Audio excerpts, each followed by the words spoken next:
Popo Fan, thank you for talking to me. Can you please tell me about your own experiences growing up in China as LGBTQI? Okay, I can just share some of my experience as a gay man in China.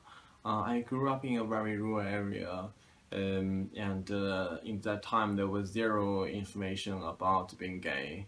Uh, I only read some books from library when I was in middle school. But in that time, China still considered being gay as a mental disease. So until in high school, I still thought it could be changed.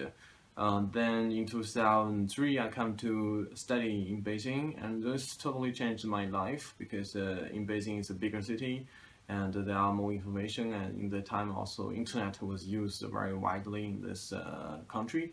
So I met a lot of new friends and had my community. Also because I studied film. In film school, people are usually more open.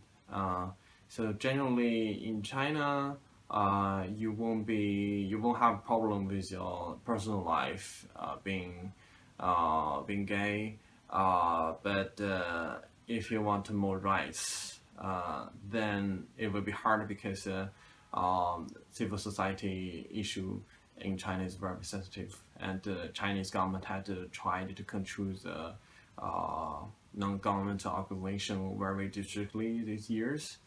And also beside being gay and lesbian, bisexual, and I think transgender people might be has more challenge because it's very hard for them to find a job when they see your gender is different with what it was saying on your document. I just heard a story recently, yesterday. A friend of mine, she's male to female transgender, and he went to use the toilet, and so they saw him dressing, they saw her dressing women's dress, so asked her to go to the female toilet. But then some people said he was a hooligan and reported him, so he was taken by the security for quite a long time, and just questioning her about her sexuality and try to shame her. So this is until now it's still hard. And also because China is a very big country, and in big cities maybe you have a lot of place to meet people and information, but in rural area and remote areas, smaller cities, it will be very different. So it's still very challenging to be gay, lesbian, transsexual here in China. For your own experiences as a gay man, have you experienced much homophobia while you've been in Beijing?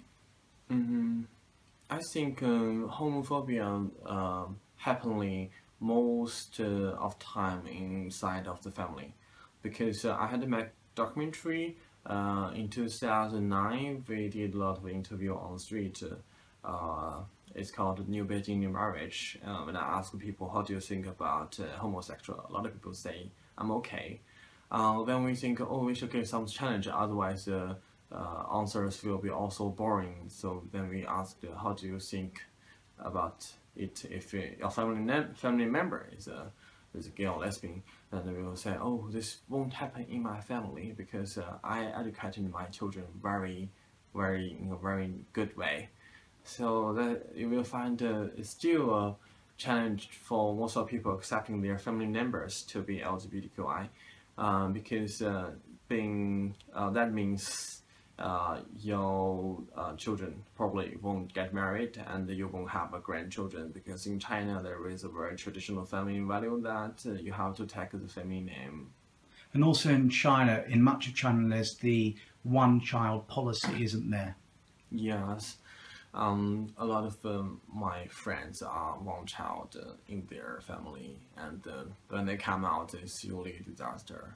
But in the same time, I have some friends. I have a friend give me her theory. She thinks that is a positive side because there is only one child in this family. Then your family has to accept you.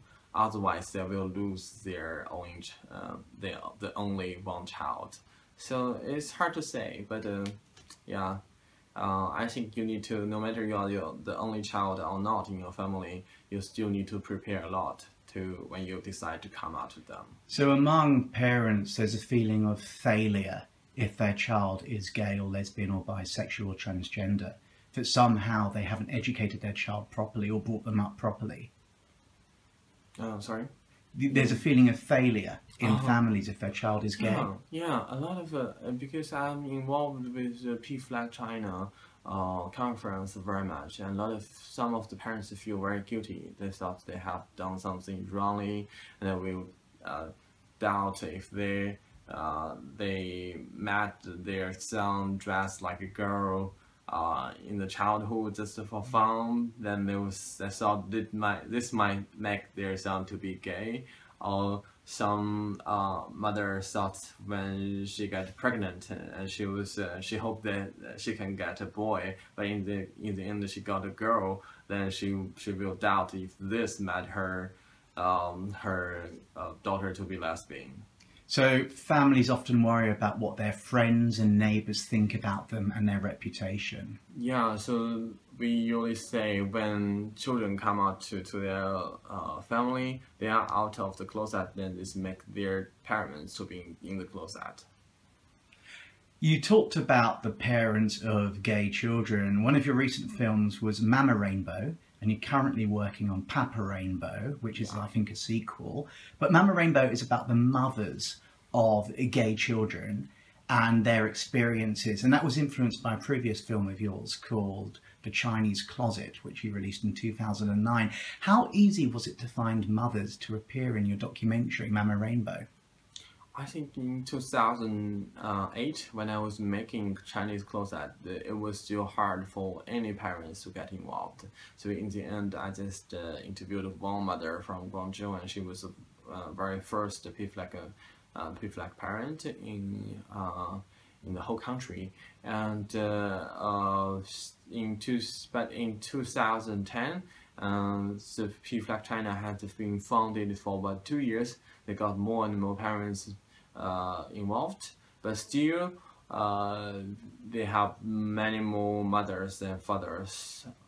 In that time there were maybe 10 or 20 parents and mostly mother. So we decided to have mothers only in that time.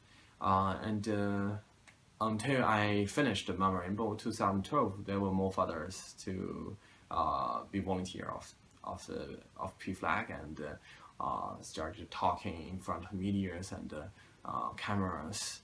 So in 2014, last year, we started to work on Papa Rainbow. And when you made Mama Rainbow, what were the feelings of the mothers? Were they positive? Yeah, most of the mothers are very positive. Only one of the mother, she feels still a little bit upset. But most of them are very supportive. Otherwise, they won't allow me to film them. And I understand there's a lot of censorship in China. So where was Mama Rainbow shown? So Mama Rainbow, we have two versions. The longer version is 80 minutes. We show it in a lot of events in school, in cafe, in LGBT community center, and also a lot of international film festivals. And for the short version, we put it online. It's available on YouTube and also in a lot of websites within China. But since the end of last year, I was very shocked to find that this short video was taken down from the internet all over those websites. It's a shame that because we get a lot of reviews and we normally need to buy a very important documentary film award in China. So I had asked I had called the website, and they told me that they have got document from the SARFT, that is the State's Administration of Film, Radio, Film and Television. So they then I go to apply the information enclosure from the SARFT, but they said they didn't have this document. So now I'm incurred with the I will be incurred with the SARFT. I had lawsuit them, and it was registered in the beginning of September. and now I'm waiting for the date to be uncovered. So you're taking legal action against the Chinese censors. Yes, yes. Is that quite difficult to do? Because obviously the Chinese censors are part of the under the Chinese government. That's quite a big ambition and a big thing to do. How do you feel about that? Actually, it's very positive until now, because before that I also thought it could be very difficult. I even was very surprised when this case was registered, because I was also quite a struggle in the beginning when I decided to make this lawsuit. But I think in this years, so many of us was complain on the censorship, but nobody had really did any action, really making to do something to at least to challenge it. Then I decided to do. And but after this case was registered, and I got a lot of support from different people, and you will find so many people hate the censorship itself so much, and they hate the soft, but they didn't. They just feel because it's authority, and they can't really change it, so they didn't do it. So I think I made the right decision. But so far, the biggest problem is because now SAFT is also in charge of the press and the media. So they had banned all the Chinese paper media to report about this case. So it's a shame that many Chinese media had interviewed me, but in the end they could not publish their article. Because I noticed when I was in Sydney, I could find articles easily on what you're doing from The Guardian and other websites. However, here in China, I can find virtually nothing on your legal case. So it's not just the print media, it's also on the internet. There's very little information about your case. So people obviously aren't getting that information or able to see it. Now, obviously you make films, you're a film director, and you're from a local rural area in China. How did you get into films? Actually, I didn't really have interest on film until the third year of my film school. I was a good boy in school when I was studying, but I was just very bad at math. And I remember in the second year of the high school, I heard if you go to study art, then you don't need to study math. But because I didn't have any background of studying art, of painting, singing, or dancing, I didn't do that, and it was too late when you were 15 years old to learn. So then they suggested me you can go to study film. It's also art, but you don't need to have any background.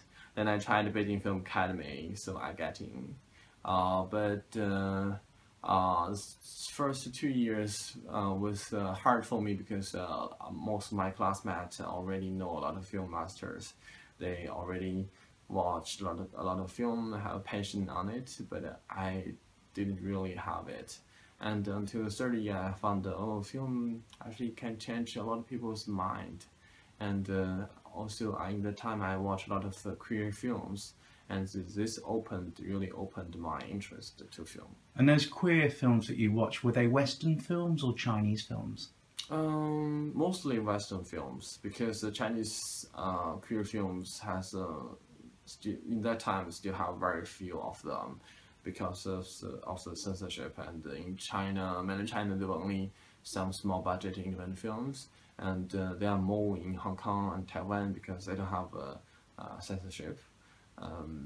But still, it's very nice of you to watch these films and to know cultures from all over the world.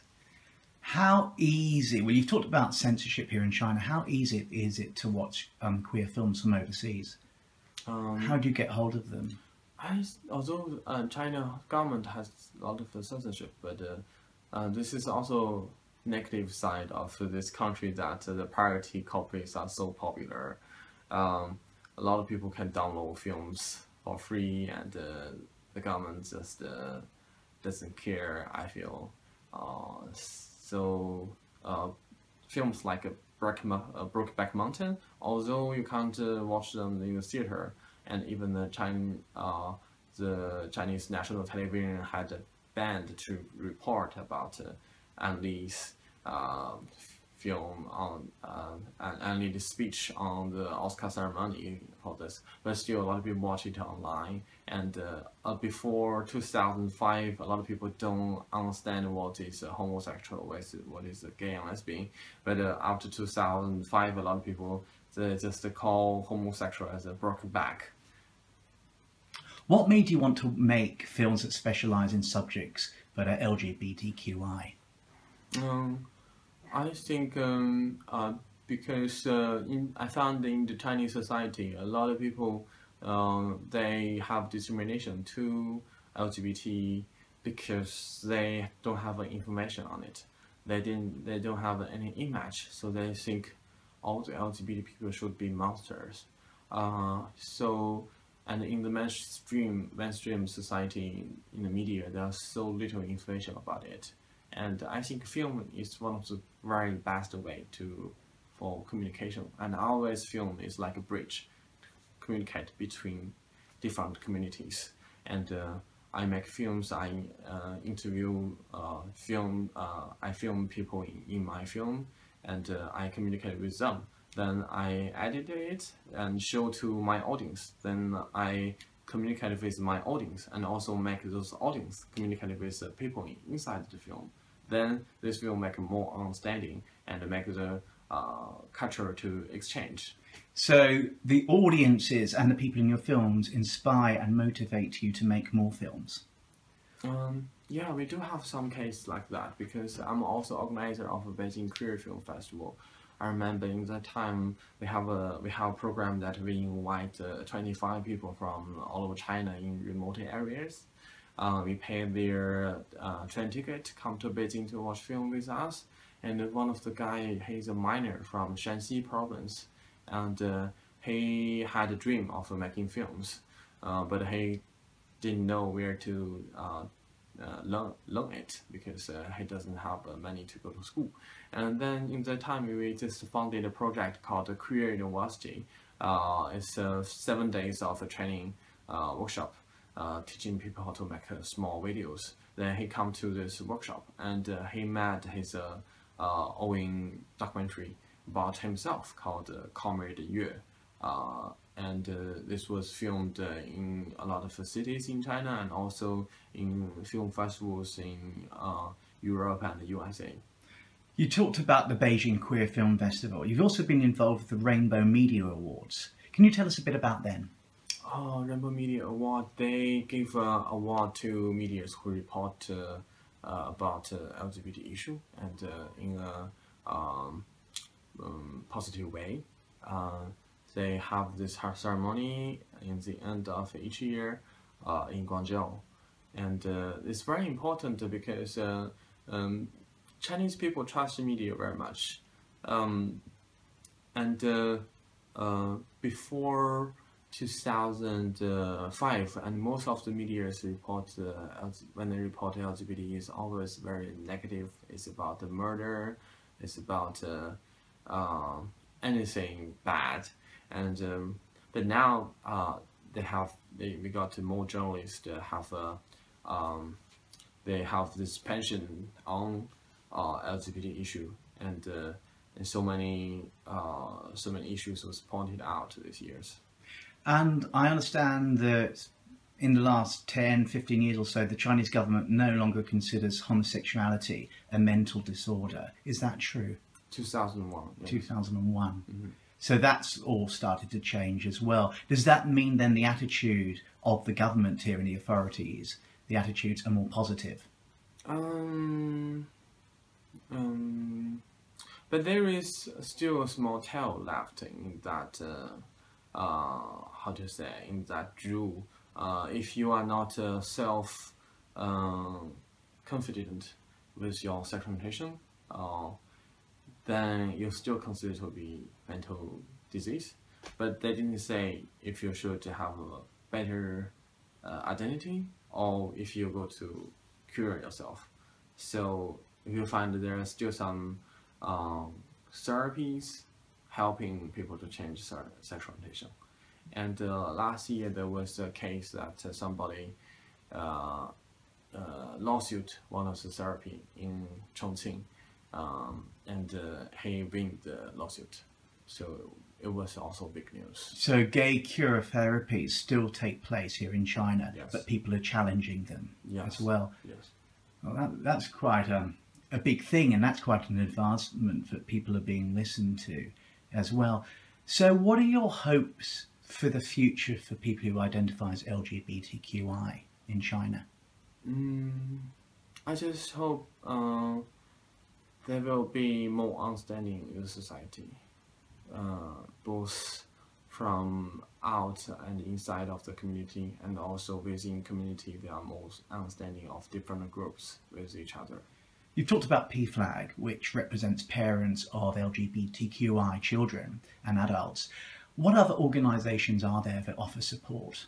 Yeah, in Beijing, you are right in the city with the most organizations for LGBT in China.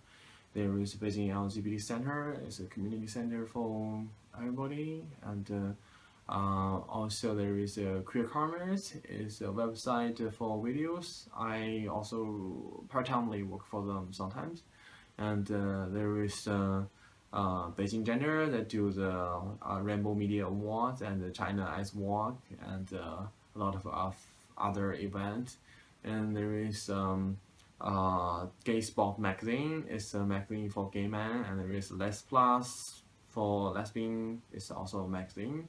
And there is Common Language fighting for rights of LGBT, lesbian, bisexual, and transgender. There is also being LGBT in Asia by UNDP, and so it's a network from for all of Asia, and they have Beijing office. And there is a lot of organizations in Guangzhou. The PFLAG, they based in Guangzhou, but they have volunteers in over 20 cities in China. And there are also a lot of students group in different universities. So it's been growing up very fast of LGBT organization with years. So we will see we had seen the hope. Where do LGBTQI people hang out? Where do they go? Are there bars or restaurants or clubs? I can only say in Beijing there are some clubs in Sanlitun area, Destination, Funky, and Adams. There is also very nice LGBT friendly cafe called Two Cities, and there is also 2 community center beside the Beijing LGBT Center, and also there is a Beijing Lesbian Center. But now a lot of people meet on internet with each other. There is also film festival to go, and a lot of other small events such like a happy hour of GLIFA. GLIFA is gay lesbian for foreign affair agencies. They have a happy hour every second Thursday of the month. Who have been your inspirations, your LGBTQI inspirations and heroes?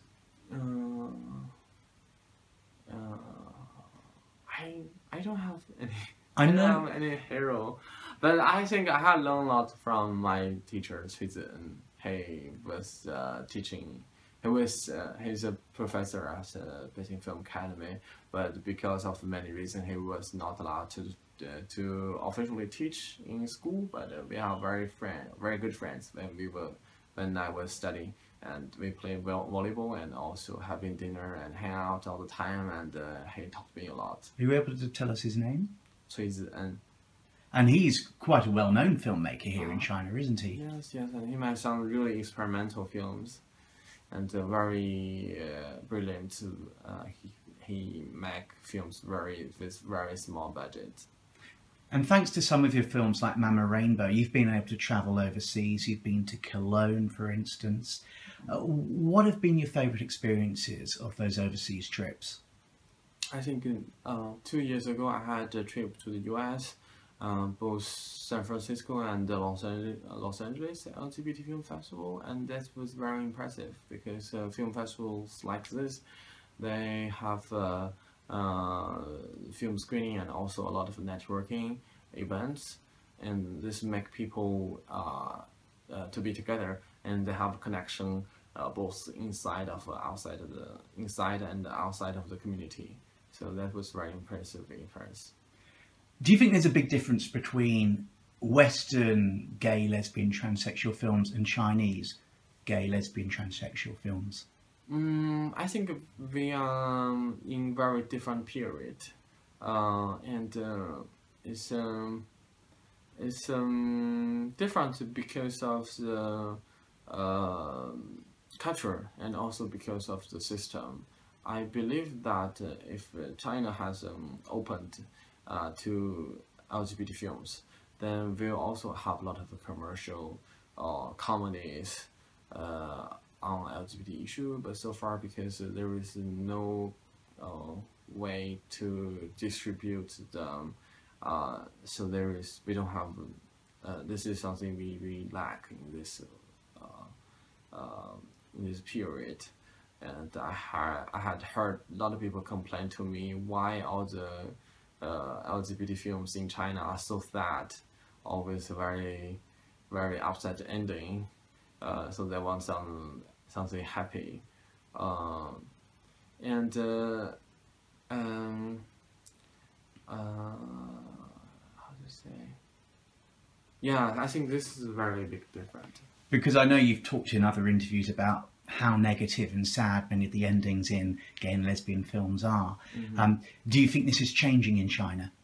I think it's changing. For example, this year also films, comedy films about LGBT can't be distributed in the official theater, but there are some videos online are quite popular. There is an app called Zank, Z-A-N-K, and they had made a internet series called 义乌赞客. I don't know the English title, but it's quite popular, and they have millions of reviews for each episode. So, what other ideas have you got? Can you tell us a bit about Papa Rainbow? Can you tell us a bit about that film? Yeah, so Papa Rainbow, I've been working on it for almost a year and a half. I had finished the shooting. Now doing post production. We will also have two versions, just like Mama Rainbow, and the online version will be 20 minutes around. And this time it will be very different with Mama Rainbow, because Mama Rainbow we did it in a very traditional kind of documentary way. And for Papa Rainbow, we had made some fiction parts, so it will be more. It will be a very different way with Mama Rainbow. How do you get funding for your films? So far, I get foundations support me, and some also some fundings from my friends' personal donation, and but still it only covers very basic cost of the film. I still need to work part-timely for some other job to make a living of myself. Does the Chinese government fund you at all with regards to your filmmaking? I would already be very appreciative if they don't stop me making films. But I hope someday they can pay attention to this. Is there anything else you'd like to add? What about tourists coming to Beijing? Is it quite a gay-friendly city for tourists to visit? I think the commercial side of Beijing on LGBT issues is getting bigger and bigger. And there are some apps you can use. There is Blue D, there is Zank, there is for lesbians, Last Do, and the L. So all those you can use to meet people and also find some interesting events. You've talked about the apps. Obviously in China you don't have things like Facebook. So are there equivalents to Facebook here? Weibo and WeChat. So WeChat is mostly for communication, but it's also social media. In 10 years, where do you see China in terms of the rights of LGBTQI people? This is a hard question. Usually I can only see 10 days. I can never see 10 years. But I would say, because I had mentioned so many organizations on LGBT issue, so I think if they're still fighting and they still keep on going, then we will have hope. We will definitely have better time after 10 years. Do you think one day soon there'll be a Pride festival here in China? Or even a Pride March? Pride March in 10 years? I don't know. Maybe not. Maybe still not. I'm not that positive. Because I know in Hong Kong they've had Pride marches and celebrations. Yes. And in those terms, do you think Hong Kong is leading the way in terms of gay, lesbian, transgender issues? I know a lot of mainland Chinese gay friends. They will go to Hong Kong for the Pride. But the society of Hong Kong is still not that open. Because of many reasons, their traditional family value and also religion reason.